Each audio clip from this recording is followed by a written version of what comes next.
Okay, hello everyone. So this is the coaching call number 2 for our breakthrough course building system.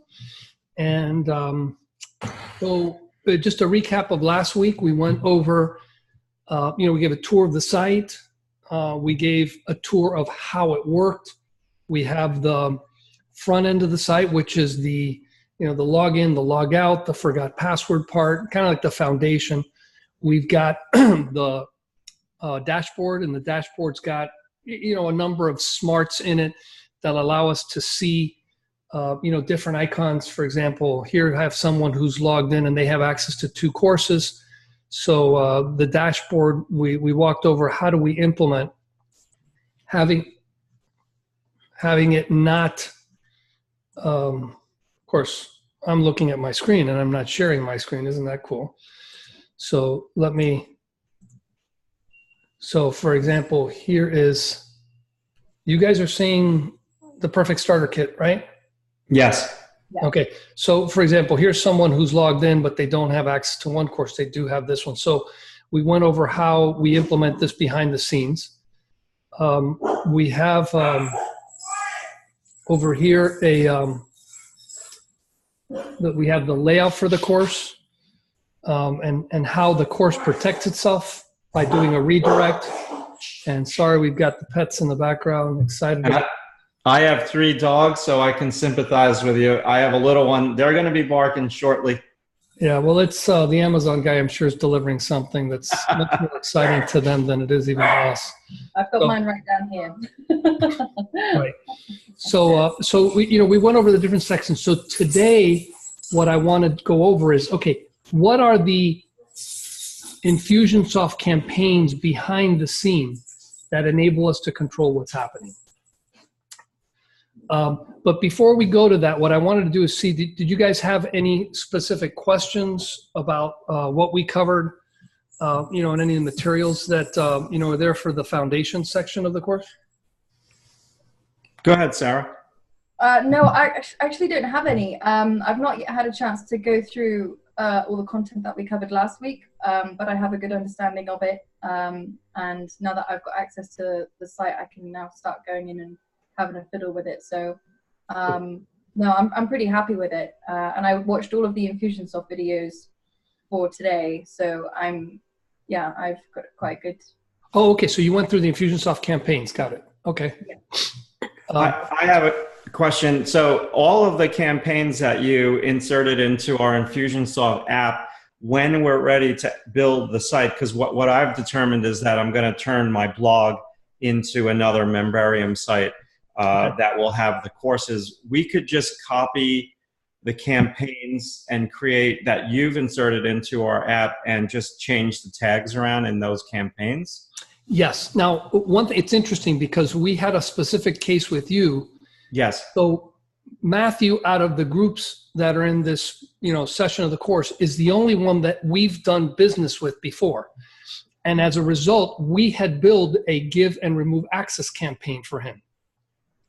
So I thought we had used all the tags differently.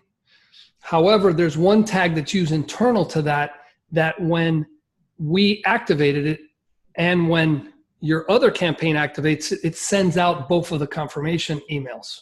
Right. So, I went in and I, in your case, I updated the campaign. And what I'm going to do is, to my master, I'll make sure we use a completely different name so that instead of when we download it into your application, it goes, oh, look, we've already got this one. It actually creates a new one. And that way we don't get any conflict. So what we'll do when we copy and paste those campaigns that you've inserted, we change the name, correct? Yeah, as long as you have like a parallel set of tags, you're okay. Now, the high-level tags, and we'll talk about these in a moment, don't matter as much because if you reuse them, it might confuse you over time about which one they signed up for.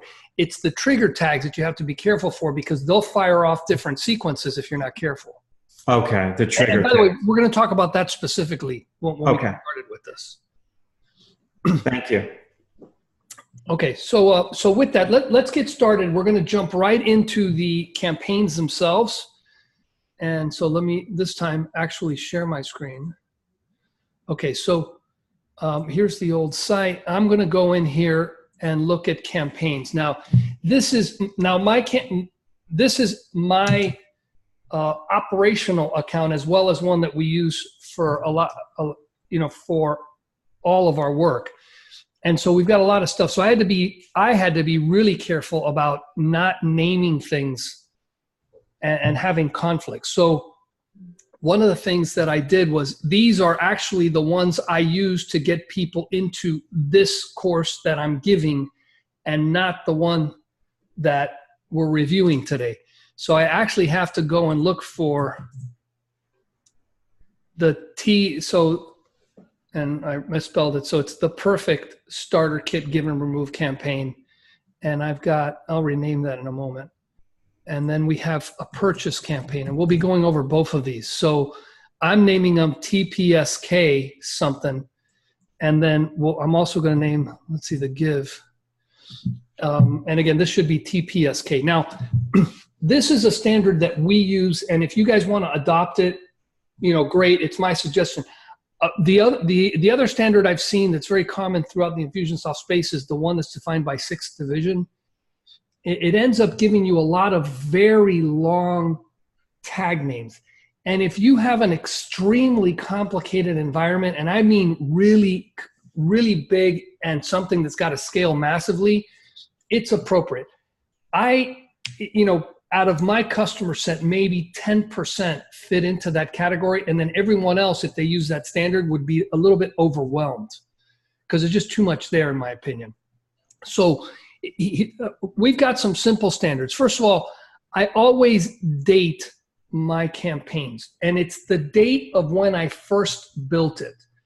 The reason I do that is because what I find is people remember campaigns based on when they built it. And in our case, if I do a search on Give, like I did here, I can see my history. I had an Access Ally Give campaign. I had a demo one. And then I can see, these are the ones that I built December of 16. These are ones that I built 2 years ago. So it gives me a point of reference when I'm looking for stuff. Another thing you can do is use the campaign categories. We use these to filter out stuff that doesn't really matter. So these are the campaigns we most use in our environment. And as you can see, our numbers are pretty high, so we've got a lot of campaigns. So that's a campaign naming sequence. The other thing, I'm going to open up a tab here so we can look at the tags. Now, we create 3 standard tag categories, which I have to be careful for because I've got different versions of them, and I've had to create duplicates of them. So one is we have the campaign triggers. Campaign triggers are things that start a campaign and stop a campaign. But in most cases, what it is, it's a tag goal. So our standard is whenever we have a tag goal, we always turn it off immediately after it starts the sequence, so that we never have to worry in the future, why didn't my campaign start? So our standard is always start it and then turn it off right away. And then we always put it into a tag category called campaign triggers. Now, I put exclamations point in the front of these so that they sort up to the top, but you'll see campaign triggers. So we use this a lot to group our tags. In your accounts, you're not going to have this proliferation of things, but a trigger tag, if it's campaign trigger, we start it with the word trigger, so no one ever looks at it and forgets that it's anything but a campaign trigger, meaning it should never stick, and it should never stick around on the context set of tags. Now, high-level tags are the opposite. High-level tags is something that means something to the business. So if I talk to someone high up in the organization, as small as your organization can be, that person should get it. If you've got 3 or 4 person organization and 2 of those people are real gearheads and they're techies, they need to name their high-level tags so that they mean things to the people doing business. So, no one should be confused by has not entered their own password, or has not completed a survey, or registered for the BCBS May 2019. So these are tags that I've created. This one I'm using like all of you guys attending this course have that tag in my system. These two I've got in here because I'm going to use them a little later to illustrate a few things that we can do. Okay, so everybody good with that? Yes. And then I always create a Memberium one. This is the one that I use for my course. So that you guys are tagged with this. You guys are also tagged with Coach Led, because I got a version of this course that I'm already selling that doesn't come with the coaching. It's more of a do-it-yourself kit. So what happens is different sections of the videos show up or don't show up. Like, for example, I don't need to show them the coaching calls if you're in the do-it-yourself because you're not expecting the coaching calls. Make sense? Yeah. Okay. And so this one happens to be a Memberium membership level tag, and you'll notice there's no payF tag. We're going to cover how do you turn off access in another session. This one here is kind of just standalone. Now, if you have an auto drip sequence where like you're doing a course and the course has a level 1, lesson 1, lesson 2, lesson 3, and you want to open up the courses at a certain pace, like maybe every Monday or, you know, a certain period of time, you can also put auto tag or auto drip tags in here, unless there are so many of them that it justifies creating another tag category called something like auto drip tags. Okay, because you don't want this to be like, you know, I got, you know, 3 dozen tags in here, because that'll muddle up your Memberium tags. And you rarely have I seen situations where you need more than 4, 5, maybe 10 Memberium tags. If you have that many, you're probably not using the Memberium categories the way you ought. Okay? So this dog is, you know, I've been in a situation where a dog over here has heard a dog talk over the class, and then they start barking at each other. That's funny. Yeah. Okay. So that's kind of a high level of the tag. So let's get into the first campaign, which is the give, remove, access campaign. Let me type this in right.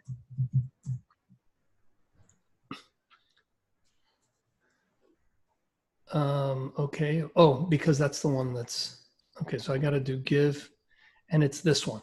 So this is the one that we always call to give access to a course. And, you know, there's an Infusionsoft bug that's going to keep me from being able to show all the features of this, because with Firefox, you can't go into these. So let me switch over to Chrome over here so that we can go into that, because I need to show you that. Okay, so I'm back in that same campaign. It's the give and remove access. Just because I'm a little bit impulsive here, I need to just rename this right. Okay, so I'm a programmer, and I've always wanted to use campaigns, and it's actually a better way to use them, as if they were function calls. So if you're not a programmer, this may not mean a ton to you, but I like to be able to call something that does something, and it's very predictable what it does. I don't like those campaigns that come up and they have like 100 different sequences and starts and stop. So I like to keep my campaigns really tight and focused on doing few things. So, I mean, you read the name of this, it doesn't do anything more than give and remove access. That's really its job. Now, I've purposely created trigger tags or tag goals. So this one gives level 1 access. This one gives level 2 access. This one gives level 3 access. Can I ask a question? Sure, sure. So let's say with the new Memberium blog I'm going to create, if I have 10 different individual courses that are really short, I would put all those triggers in this campaign. Yes, and then make sure they don't match the names you've given other starts and campaigns, so that you don't have overlap between campaigns. Gotcha. And so here, now I have the remove, and it's remove level 1, 2, and 3. So those are starting points that I can call from an opt-in web form in another campaign, which I can call after someone purchases an item. And the whole point is it delegates to the give and remove access the work. So that way I don't have to have the setting of the password field. I don't have to, I don't have to get into the innards of the tagging to get this done. So that's why we have another campaign called Purchase, which ends up being really simple. And it's also a good way to keep people who have no business in here out of here from accidentally messing something up. Okay, so what does this do? So our standard is you create a second sequence. So by the way, I mean, you can create a bunch of these if you want. And there's nothing special about them. They all start at the same time. So most campaigns have like one set of sequences. We build two. This is where we just turn these things off. And that way you basically jump into the campaign and it's like, oh yeah, don't worry about that one. That's just turning off the trigger. So the first thing we do here is we assign the Memberium tag because this person needs level 1 access. And then it does one more thing, which is it sends the trigger welcome message. This is the one in Matt's application that we had duplicated. So we were telling two different sequences to send out the welcome message when we only needed one. Okay, so again, this is relatively simple. You could put a note in here just to document in the contact record that happens, but I wanted to keep these as clean as possible for the training. Okay, now here is the send welcome campaign or sequence. So this one starts the way you'd expect, and then we go over here, we turn it off. So again, we're consistent here. And then we do the set password. Now we always, and here's another typo, we always do the set password HTTP post to Memberium using an action set. Now there's two reasons why we do this. First of all, legacy action sets run fastest in Infusionsoft. So if I'm doing an HTTP post here, which would be that I'd pull out one of these and put the post information in here, this doesn't run as quickly as the action set does. Okay, now for me, the more important reason is because then I have the HTTP post in one place. So I can call it, I'm recommending that you put all of this in one give and remove access campaign. But there are reasons why you might want to have it in other places, but you have the set and remove, you have the make pass HTTP call to Memberium in one place, and if it breaks, there's an error, you fix it in one place and it fixes it everywhere. That's my biggest reason for doing that. Okay, now have you guys set up a make pass HTTP call to Memberium before? No. Yeah, okay. Okay, I didn't mean to kind of like leave it as a cliffhanger, but I just want to stress, make it as an action set. Now, I'm going to go over here to the action set. And by the way, this is in the videos that I recorded. So, and I'm recording this as well. So I'm going to go into here, and I'm going to go into here, and I'm going to go into marketing settings, action sets. And I always name it something pretty obvious. Set, in this case, it's LJ Memberium password. We typically name it just set Memberium passwords in people's environments. Like that's what it should be named in yours. So let me confirm which one we're calling. Okay, so notice, I'm glad I checked. So it's this one here. Now, don't worry that where do you get this? The nice thing is Memberium tells you exactly what to put in here. You don't have to figure it out, okay? So let me walk you through what this does. I have someone that just bought a course from you, and I need to give them access. So there are two things that are required if you remember in the last class. I need to have a password, and I need to have a tag that Memberium recognizes. If they have those two things, they will log into the site with no problem. So what you do from Infusionsoft is you call your website, right? Because this is, this is your domain, your URL, right? And you're doing a call into Memberium, and Memberium is sitting around waiting for someone to call with a operations make pass parameter to say, oh, hold on a second, someone wants to create a new user. And so what does it do? It creates a new user in the WordPress user database. And then what it does is it knows where the password needs to be found in Infusionsoft, because there's a setting in the Memberium settings page that says, we always keep our password here. Remember from last time? Okay, so we don't have to tell Memberium where it's supposed to go. It knows. And so what we're saying is, hey, after you create that user, create a password and make sure that that password gets into WordPress. Why not? We're there. But then call out to Infusionsoft. We know who the contact record is because we're doing an HTTP post, and the HTTP post, when it goes out to WordPress, carries with it the contact ID. So it comes up and says, oh, I'm going to put the password over there so that the person has a password, and it's a randomly complex generated password. Okay, so did I confuse anybody? Do you guys follow that? Yeah. Yes. Yeah, it's just the physical action of making this. So you just head on over to Action Sets, and you take that link that Memberium Yeah, and then, so I'm logged in over here as the administrator. If I go from here to the Memberium, and by the way, I'm showing my secret keys, which is okay. This is a test site. I'm not concerned about it, getting out to the world. If someone wants to corrupt the site, it doesn't matter, because Romeo can just reclone my site. Okay, so I'm going to go to Memberium, and I'm going to do a setting. And over here is the posts, the HTTP posts. So there's a couple things I have in here. The one I want to grab is this one.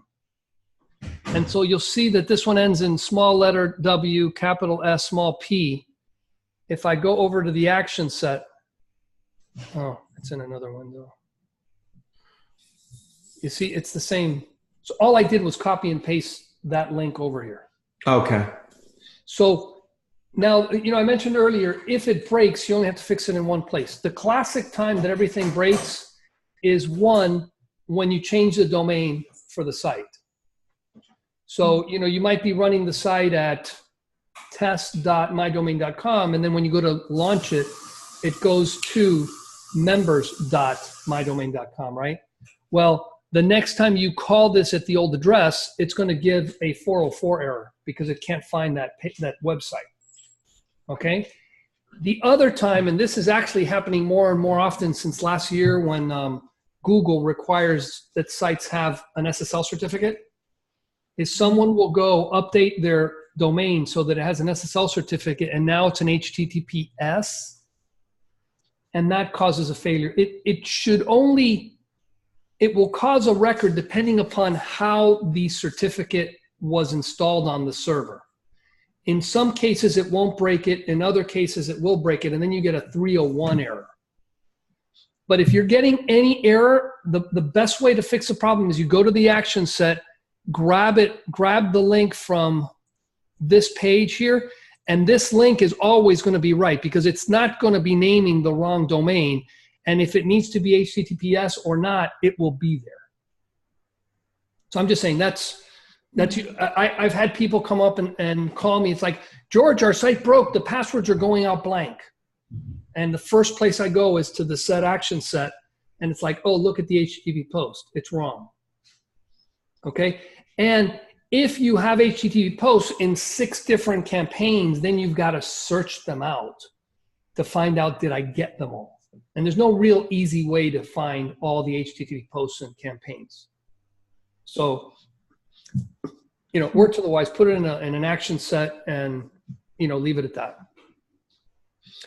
Okay. So when that doesn't work, what happens is the email that gets generated generated, it comes out with a blank password. There's no Right, because Memberium didn't put the password in the field, so it goes out with an empty field.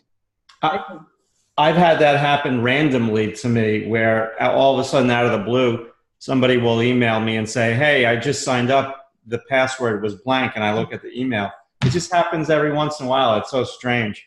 Yeah, let me show you a couple things, because I'll mention why that can happen. So let me go back to the campaign here. So you'll notice that before I send out the welcome message, and the welcome message, I mean, there's nothing mysterious here. We're sending out a message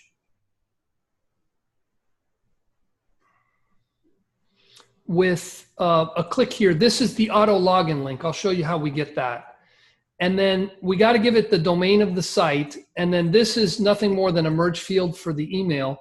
And this is a merge field for the custom field we're using for the password. So, but if this field is empty because Memberium hasn't put a password there, it's going to go up blank. Now, a couple reasons why that can happen. We always put a 1 minute wait in here because it could be that Memberium, the website's having a slow day, there's some sort of communication issue, whatever. And Infusionsoft isn't able to reach out to the website and get the message to them, or Memberium failed in coming across the net backwards to Infusionsoft to insert the password. Once in a blue moon, it can happen.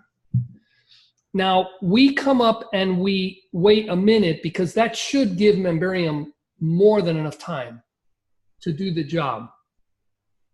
So that's kind of the protocol for that. So in some cases, people aren't waiting and they're going straight from here to here, and that's what would cause the password to break. Otherwise, it could be, your server had a hiccup, some sort of inner system communication that had the failure.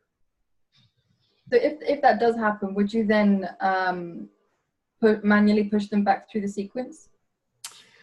You can either re-tag them with the trigger tag, which, by the way, would work because we're taking this off. So some people ask me, well, why the heck would I ever call the send welcome message twice? Well, there's a good reason.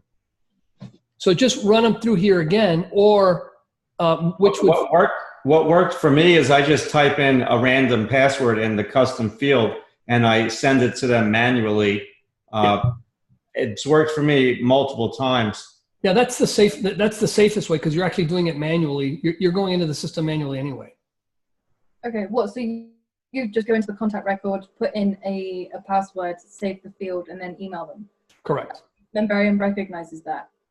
Yeah, because, and again, remember when I had there's a video I recorded demystifying Memberium. There's nothing magical happening here. All we're doing is, if there's a password, and it could be the number 1, that's good enough. Memberium will say that's fine. It won't allow people to change passwords to make them too simple based on the rules you set in the password rules. Okay. All right. Okay. So that's kind of the idea behind this campaign. Okay. Now, I always include, it's funny because we created this years back because someone was doing some testing on our team and it was easier for them to use an internal form than it was to assign the tags. So they created this really simple form that all it does is assign the tag. So we have the different membership levels, and all we did is create a bunch of radio buttons that said give access.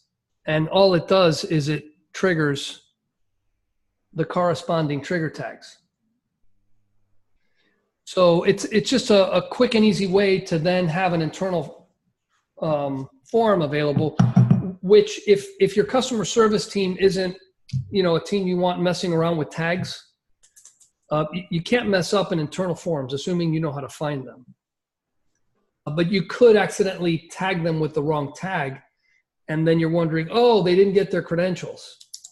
And it's only because, you assigned the wrong tag. But with this, you're kind of, baby-proofing it a little bit. Okay? Yeah. So, because some people, what I've seen done is they go from here and they go directly like that. which can work, you know, with a decision tree. But then the thing is, this will not serve being called from somewhere else in another campaign. So that's a reason we built it this way. So it is a lot more complicated, and not a lot, but it's more complicated than it would be if we wanted to just do this really quick and dirty and simple. But by adding a couple of, you know, the trigger tags, then you can call this from anywhere in other campaigns. Okay? Genius. So I didn't make any changes. I probably should just revert. No, whatever. I'll keep going. Okay. So unless you guys have any questions, I'll jump over into the purchase campaign. Quick question. What I usually do when somebody cancels their membership, just to keep my tags clean, like I'll untag them from the Memberium, and I'll just have them have the ban access and then cancel their membership. Is that okay to do? Yeah. And what I'm going to do, so next week I plan to cover LearnDash. In the last class, if I can fit it in, well, no, I'm definitely going to fit that in, but I'm also going to be recording videos to this effect. So the ban tag locks them out, and that's a great way to keep anybody out. It's also a good way to cancel their membership, but then freeze where they are in case they come back. You know, if your site has history to it, yeah, like if it was more like a magazine subscription, you can bring them back, and then, you know, like they have all the back issues, and then they have like 3 periods when they quit, and then they'll resume. So the ban tag works well for that.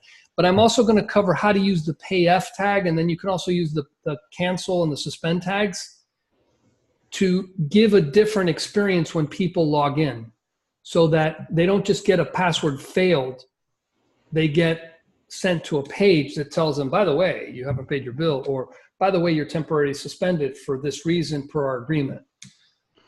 So there are a couple things you can do to make the experience a little more interesting. Okay. So let's jump over then into the purchase campaign. This one, PDSK. Now, this is the campaign that gets called when the user does something. So they either opted in for a free lead magnet that you're delivering via a membership site, or they made a purchase. Now, this one is colored and these are grayed because I didn't tie this to a real product. It doesn't really matter. As long as a purchase occurs, this will start. This is just a simple opt-in. I mean, I didn't really go high on the hog. This is just a very simple form that if you fill it out, it comes up. It takes you to a very simple thank you page.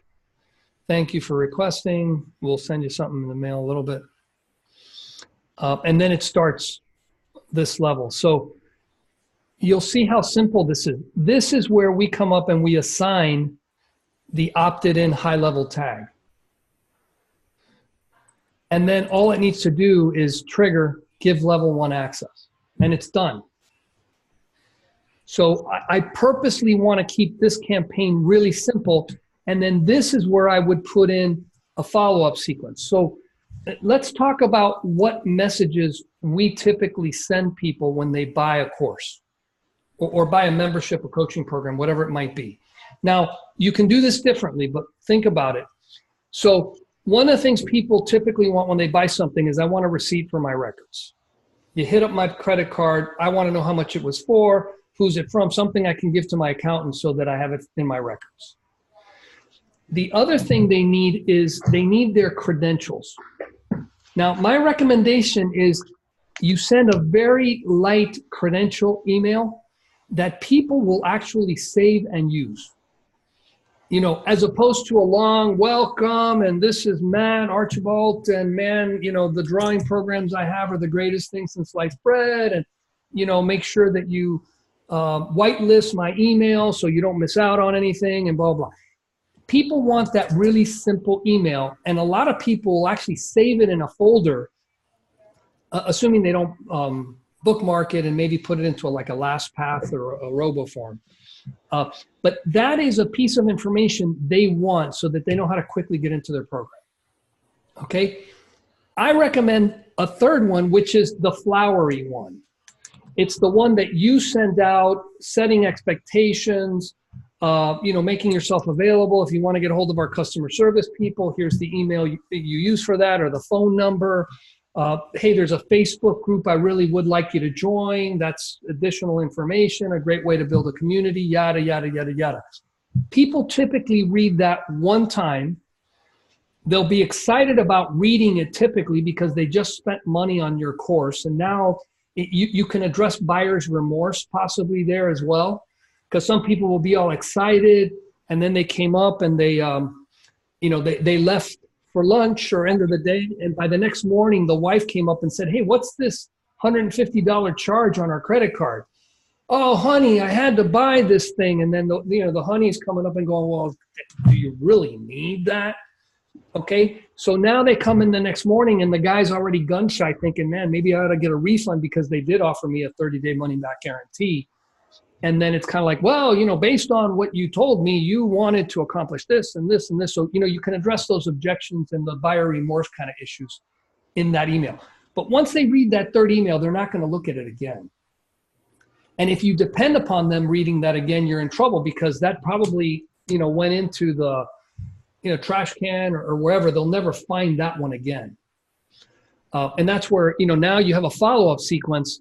I've left this empty, but here's your opportunity to do whatever it is you want to do. Maybe 3 days into it, it's kind of like, hey, 3 days ago you signed up.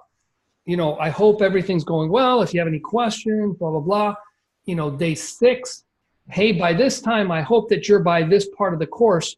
And, things to consider. This is getting past, the scope for this program, but it's also a good place to maybe set a timer that if someone hasn't logged in by this, by the 7th, 8th day, whatever the right period is, let's send them an email. And then you can come up and tell them things like, hey, I've noticed you haven't logged in. Is everything okay? Is there anything I can do to help you move along? The people who make the best use of this are the ones that log in within the first 2 days, whatever that might be. And then depending upon the price point of your program, it might even justify phoning. I mean, if you're selling someone a $1,200 program, you might come up and say, hey, just want to give you a call. We noticed you haven't logged in. Are you having any trouble? Is there anything we can do to make your experience better? And a lot of people will be impressed to no end if you actually phone them. I went to a presentation. Matt, you might have been there. It was Mike Weiss at one of the Memberium. Yes. Where he came up and he said the digital marketer hired like a kid intern. And his job was to call anyone who hadn't logged in the first, handful of days. Wow. And they said that one move bumped up the full completion rate of their program like by 50%. Wow. Because if they could get someone to log in, they could get them to the end of the course. And then the next hump that they were fighting for is if they could get them to finish the first, I don't think it was the first lesson, it was like the first section of 10. If they can get them past that, then that bumped it up like another 10%. So, it's very easy to put, you could put either tag goals, something like this, and then put a timer in here that if it hasn't expired by a certain day, sends out a warning message. Otherwise, you continue with your follow-up after that. But again, it's a little bit beyond what we do in this course. If you do look at the videos, we do have one that's dedicated to tracing and how do you keep track of people logging in, logging out, visiting pages, not visiting pages. But that can also be amplified so that you're applying specific tags that can be used to signal to this campaign to do things. But you notice that now the purchasing campaign has nothing to do with opening up a membership level. It has everything to do with interacting with the customer and making sure that you're giving them the experience you want them to have. And you can kind of, the give and remove. After a while, we just forget about the give and remove access because it's kind of like the plumbing. You just assume it's there until the day you get a clog in your toilet. So any questions about this? No, you kind of answered it. I was going to ask how you can track if someone's logged in or not after they've purchased. But if there's another video on that, then I'll go watch that. No, there's a video on that. Let me cover that in the fourth. That'll be in the fourth coaching program. But there is a video on there. I think it's under valuable extensions or valuable upgrades or something like that. It's in the fourth or the fifth tab. Okay. Now, you know, interestingly enough, let me go in, Matt, if you don't mind, I'll go into your contact record in my system. Okay. So here's Matt. Because I've got my site wired up to death. I want to know exactly what people are doing as they're, you know, they're traveling the site, right? And so what I have, and this is outlined in that video. So if I go down here, I can see exactly what he's been doing since he signed up for the program. So he went to the course, he logged in, there's his time. We have two, this one is a timestamp, this one just tells you it happened. And then, you know, you logged in again, you logged in again. I'm not tracking people going to the individual tabs. They logged in and they went to the page. But if you were tracking a course that takes a while to get through, you could have traces like this. Like for example, let's say someone comes up and calls you and says, hey, I'm really dissatisfied with your program. It just doesn't work for me. And you know, your customer service people can go, well, you know, I'm looking at your record. It shows that you haven't logged in yet. Is that the case? And they might be, you know, whatever. But, you know, there's a lot of intelligence that you can gather here as people are writing around your site that then you can use for customer service, for upselling reasons. You know, if someone's logging in a lot, that could be, hey, this person might be right for an upsell, especially if it's towards the end of a course. If they're towards the end of a course, and you'll know that because you can be tracking that, you know, if you're using something like LearnDash, then you can come up and it's like, okay, they log in a lot and they're in, you know, lesson 6 of 8, you know, so they're getting there towards the end. It's kind of like, hey, you know, kudos to you, you're finishing. By the way, people who, you know, finish this course are really in a good position to jump into this other course. That's really, you know, kind of like a part 2 or a continuation. Or, you know, you can come up and give them links to, hey, these are the 3 next things you ought to consider once you get to this point. This one is best for people that are like this one is better for people like that, and this one's better for people like the other thing. A lot of these things now end up being very simple additions that you don't really have to work too hard to accomplish. It's just now a matter of what is it you want to accomplish. And Infusionsoft with some simple upgrades to your campaigns can get it done. Cool? Okay. One more thing I wasn't sure I could stuff it in here. That's why I didn't pre-announce it. But a lot of times when people first sign up for a program, you want to start your course off with either a survey so that you can segment them and know more about them, or maybe you want to allow them to assign their own password. They're both things that precede the first login. Make sense? Yeah. Now, in order to do that, it's actually pretty simple. And what I've done in here, I haven't recorded this one because I was working on it this morning. I didn't have time. So you guys are kind of getting the first version, but I will by next week be recording these and inserting them in your pages here. So let me go into our site. No, wrong one. So let me go into here. And so here I am logged in as the administrator. The first thing I want to show you is I'm going to look at the dashboard because we've wired it up with an additional piece of code.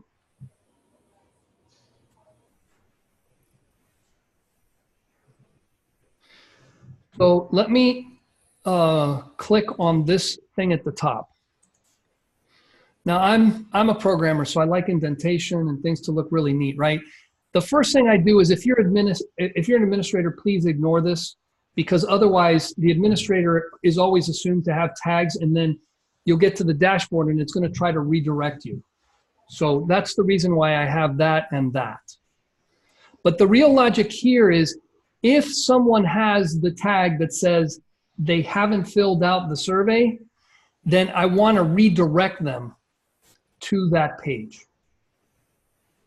So let me, okay, so over here, I'm in Firefox. And I'm going to log this person out. So old Shemp here has a contact record. And I was playing around with this, so that's stale. So I'm going to tag him. So he only has access to those 2 levels, which is correct, because if we see, he had the middle and the left one on the dashboard. So I'm going to go in here and I'm going to set the high level tag has not completed the survey. So now when I log in as that person,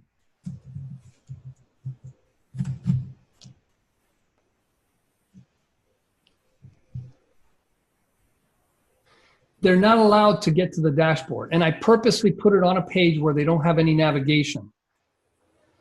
Okay, now all I did was add that code that says if someone has this tag, don't let them in, send them somewhere else. And now in here, you know, I just had one of my guys put together a stupid little form. Hey, you know, are you male, female? What's your age? Very, very simple, right? And then I hit the submit. Oh, and I've got to turn off. I'm internal to a site. This page is never going to be hit by one of these guys, by a spammer.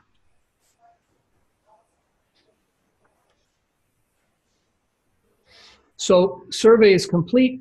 Thank you. Now let's get to the good stuff. Now, you might think, do I really need a thank you page? Well, here's the thing. I need that submission of the form to instantaneously give them access. I can't take that link away in an action set or even in a campaign because it may take too long and then the person is still stuck on that submit page. So here's what we've added to the thank you page. So if I go to the thank you page on the administrator page here,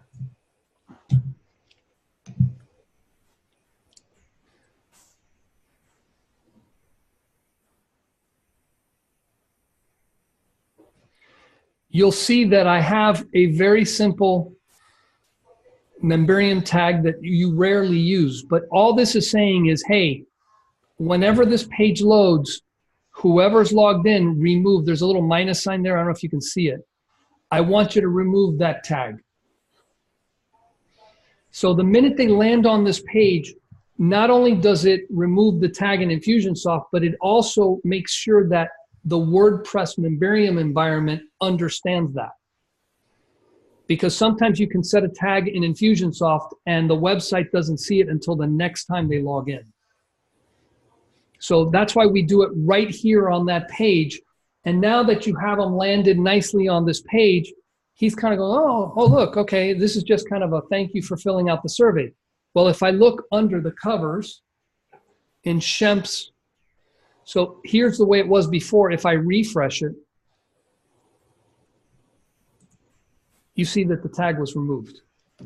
And I mean, it literally removes it instantaneously, so you never have to worry about there being a lag. And now, if I, gosh, I keep moving that one away. Now, if I can hit here, clear, I can go to the dashboard, I can go to wherever, the dashboard's not going to complain anymore because it knows I don't have that tag anymore, and the survey disappears. I never see it again. Now, we can also use this to have multiple things. Like, for example, I could, if I had the dashboard with that code, of course, I closed the window. I can put multiple conditions on my dashboard. So I can come up and say, hey, if you haven't set your password yet, click here, you know, or set it here.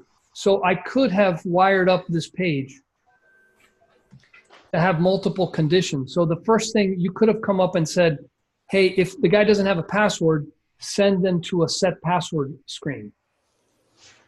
Because a lot of people hate that they have to have a really complicated password and I can never remember it.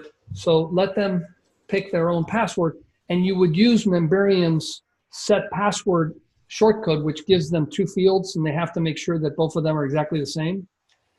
And then when they hit submit, you put them on the next page, which could be the survey page, have the survey page take off the password tag, and then the survey comes up, takes off, hits a thank you page, that one takes off the survey button, and now you've got a password reset and you have the very latest survey information for segmenting your audience. And I've seen the survey used for a lot of different reasons. Like we built a site for a workout coach, and she wanted to know were they male and female because that depended, that changed which diet she would be publishing for them. You know, men have different workouts than women would have. It would ask them, are you doing this to lose weight, to, you know, grow bulk, or to increase your endurance?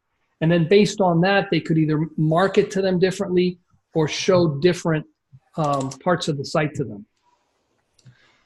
So, you know, that done at the front is actually kind of a nice to have if you can use that segmentation data for things. Any questions? No, I had no idea that you could actually apply or remove the tag from your code on the website. That's pretty cool. Yep, I mean, there's a lot, the Memberium shortcodes give you a lot of power. The thing is that sometimes it's like, okay, what do I need this loaded gun for today?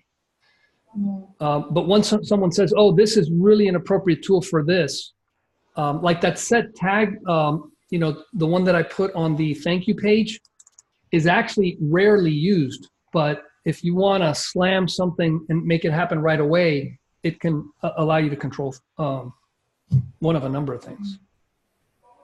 Yeah. Cool. Any questions? Looks good. Cool. So, okay, so that's what I have for this week. I'll make this available on our, you know, the coaching calls tab of the site by tomorrow. And next week, stay tuned. We're going to be covering LearnDash. So I'm going to come up and show you the basics of LearnDash, how to mark things complete, how to enroll people using Memberium as opposed to the LearnDash features, and a number of other things, so that we can very quickly kind of get you up and running on how do you control the LearnDash part of things. Is that good? Yep. Elizabeth, you showed up at the tail end of this. I've been on for 30 minutes. I just didn't want to jump in the middle of you chatting. Mm-hmm. It's nice. I've seen the last half of both weeks. Okay. So thank you. Well, thank you for joining us. So that's all I have for this week, everybody. Thank you. And I'll tell you what, I'm going to stop recording.